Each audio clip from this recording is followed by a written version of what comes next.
আজ আমি দুপুরে রান্না থেকে শুরু করে দিচ্ছি। আজ আমি রান্না করছিলাম গরুর মাংস। আসসালামু আলাইকুম, কেমন আছেন সবাই ভাই বোনেরা? এই যে দেখেন, আদা, পেঁয়াজ, রসুন এগুলো আমি কুচি কুচি করে কেটে নিয়েছি। তারপর এগুলো দেখেন ঘরের যে কী অবস্থা, পরিষ্কার করতেছি। তারপর গরুর মাংসটা বসিয়ে দিছি। আদা রসুন বাটা, পেঁয়াজ বাটা দিয়ে দিছি। আর মাংসটা আমি মাখিয়ে রান্না করব, তাই কুচি কুচি পেঁয়াজ কুচি কুচি করে দিয়ে দিছি। তারপর আস্তে আস্তে সব মশলাগুলো দিয়ে দেব। সামান্য পরিমাণ ধনিয়া গুঁড়ো দিয়েছি, তারপর জিরে গুঁড়ো দিয়েছি, তার পরিমাণ মতন মরিচ গুঁড়ো, তারপর হলুদের গুঁড়ো দিয়ে দেব। আস্তে আস্তে সব মশলাগুলো দিয়ে দিয়েছি। এরকম রান্না করে খেলে অনেক মজা লাগে। মাখিয়ে রান্না করলে গরুর মাংসটা অনেক স্বাদ হয়।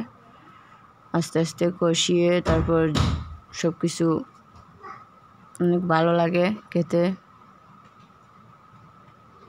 আমি এভাবেই রান্না করি গরুর মাংস রান্না করা হলে এই মাখিয়ে রান্না করি, তেল দিয়ে দিই, কোনো ডাগনি দিই না, মাখিয়ে রান্না করি। পরিমাণ মতো লবণ দিয়ে দিছি এখন। তারপর পরিমাণ মতো রান্নার তেল দিয়ে দিছি।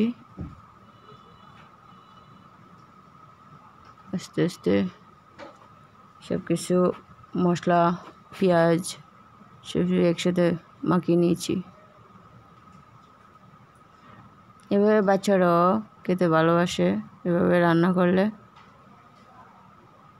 অনেক মজা হয়। আপনারা দেখবেন, ট্রাই করে, অনেক ভালো লাগে খেতে। তারপর একটু হাতের মশলাগুলো সামান্য পানি দিয়ে ধুয়ে নেব।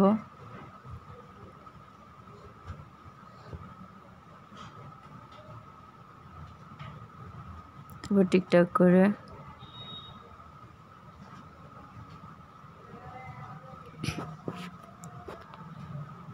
অনেক ভালো লাগে খেতে।